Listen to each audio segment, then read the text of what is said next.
Você sabe como são criadas e aprovadas as leis no Brasil? Fique ligado que ao final deste vídeo você entenderá o que é e como funciona o Congresso Nacional Brasileiro. Siga-nos nas redes sociais, Instagram, Liquidez Educação e no Twitter, Liquidez_Edu. Antes de explicar a organização do Congresso Brasileiro, é preciso explicar a estrutura dos poderes no Brasil, no qual são divididos em três, sendo eles: o Poder Executivo. O Poder Executivo tem a função de executar as leis já existentes e de implementar novas legislações, segundo a necessidade do Estado e do povo.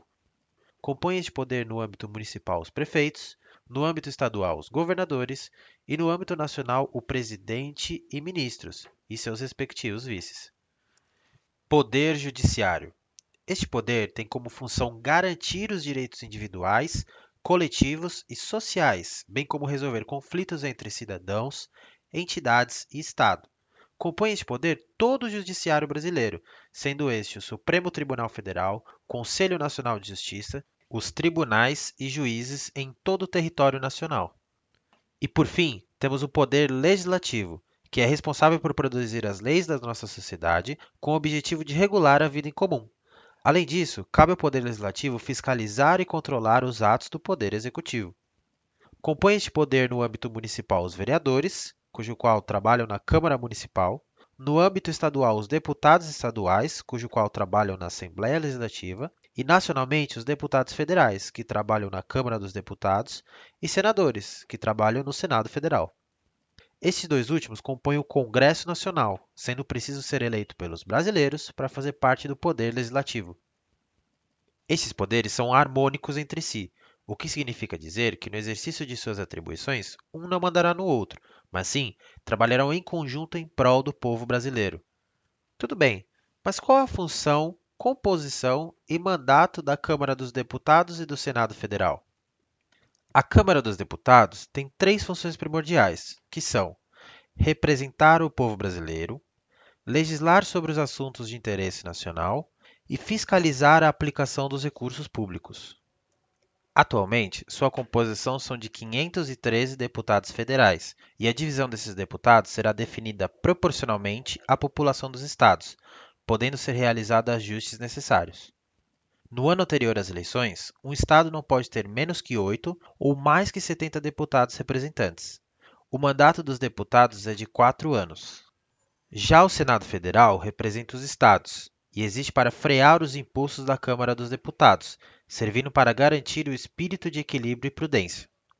O significado da palavra Senado nos remete à senectude, que é a ideia de experiência e maturidade.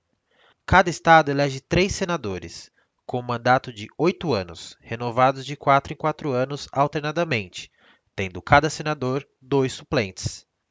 A composição do Senado é de 81 parlamentares.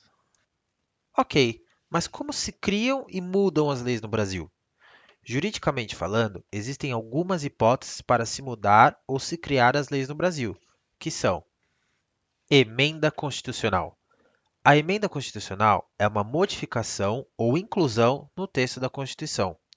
Vale salientar que a Constituição é a lei máxima de um país, que traça os parâmetros do sistema jurídico e define os princípios e diretrizes que regem uma sociedade democrática. Lei complementar e lei ordinária. A lei complementar é uma lei que tem, como propósito, complementar e explicar algo que há na Constituição, embora não faça parte da Constituição. Já a lei ordinária trata de assuntos diversos voltados às normas jurídicas do país, regulando quase todas as matérias de competência da União, com sanção, ou seja, aprovação do Presidente da República. Para ser aprovada, exige apenas maioria simples, ou seja, maioria dos presentes no dia da votação, enquanto a lei complementar exige maioria absoluta, maioria dos 81 senadores e 513 deputados federais. Lei delegada. A lei delegada é aquela que o Congresso Nacional transfere para o presidente a possibilidade de fazer uma lei sobre um assunto específico. Medida provisória. A medida provisória é um ato com força de lei feita pelo chefe do Poder Executivo, no âmbito nacional, o Presidente da República, em caso de relevância e urgência com um prazo determinado. Resolução.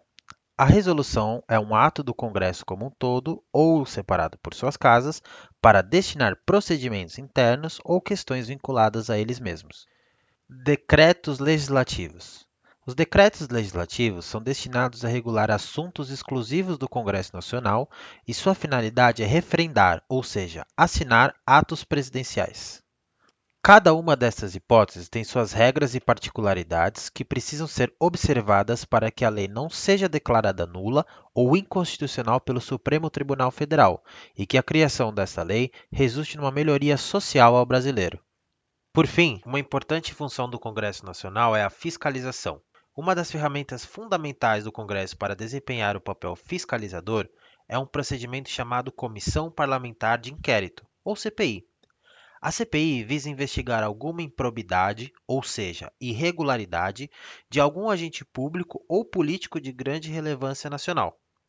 Outra importante fiscalização do Congresso é o Orçamento da União, proposto pelo Poder Executivo. Para isso, modifica, quando necessário, e aprova a LOA, Lei Orçamentária Anual.